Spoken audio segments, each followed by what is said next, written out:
এটা না থাকাই ভালো।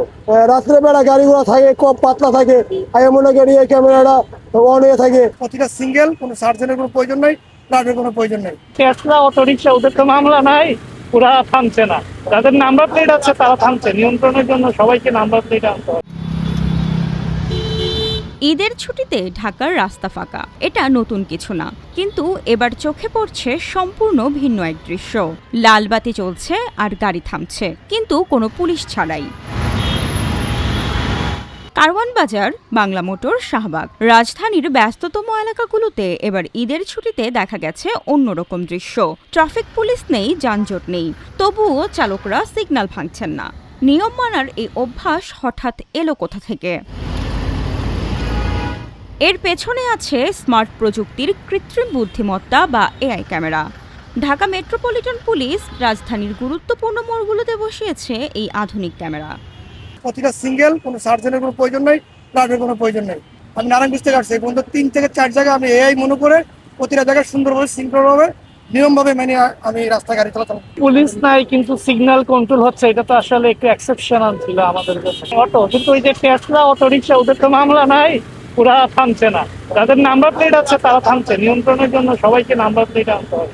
সিএনজি গাড়ি, বাইক থামছে, কিন্তু ওই যে অটোরিকশাগুলো তো থামছে না। সিগন্যাল অমান্য করলেন, উল্টো পথে গেলেন, জেব্রা ক্রসিং মারালেন বা নির্ধারিত গতিসীমা ছাড়িয়ে গেলেন, ধরা পড়বেন তাৎক্ষণিকভাবে। ক্যামেরা নম্বর প্লেট পড়বে, তথ্য চলে যাবে পুলিশের কাছে, আর মামলা হয়ে যাবে সরাসরি।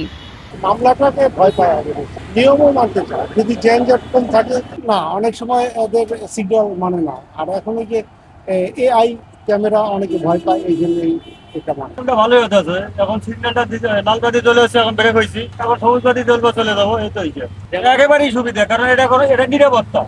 পুলিশ থাকলে তার মনে করেন হাতে উল্টো পাকে কেউ টান দিয়ে যায়, কিন্তু এটাতে থাকলে আর উল্টো পাকে টান দেওয়ার কোনো অপশন নেই। এই এআই ক্যামেরাগুলো শুধু ছবি তোলে না, 4G নেটওয়ার্কের মাধ্যমে তাৎক্ষণিকভাবে তথ্য পাঠায় পুলিশের ডেটাবেসে। সেখান থেকে মামলার নোটিশ পৌঁছে যায় সরাসরি চালকের কাছে। এটা না থাকাই ভালো। রাত্রেবেলা গাড়িগুলো থাকে কম পাতলা থাকে, মনে করি এই ক্যামেরাটা অন হয়ে থাকে, তখন চড়া যানজট পার না থাকাই ভালো। আগে যে কাজ করতে লাগতো শত শত ট্রাফিক সদস্য, এখন সেটা করছে প্রযুক্তি। চালকরাও বলছেন ক্যামেরার কারণে এখন অনেক বেশি সতর্ক তারা। ওই যে লাল লাইটটা সিঙ্গেল মিনিট দেখাচ্ছে, নীল লাইটটা যদি মিনিট দেখায় তাকে আমাকে বুঝতে সহজ হয়। পুলিশ থাকা অবস্থায় তো গ্যাঞ্জাম ছিল, কিন্তু এখন আমরা নিচে থেকে দাঁড়িয়ে যে এটা আরো ভালো না। ট্রাফিকের পুলিশটা তো এখন ভালো আছে, কারণ এক সাইডে দেখা গেছে যে 20 মিনিট ছাড়, আর এক সাইড খোলা জাম ফেলা রাখছে, এটাই দেখতে পাচ্ছি।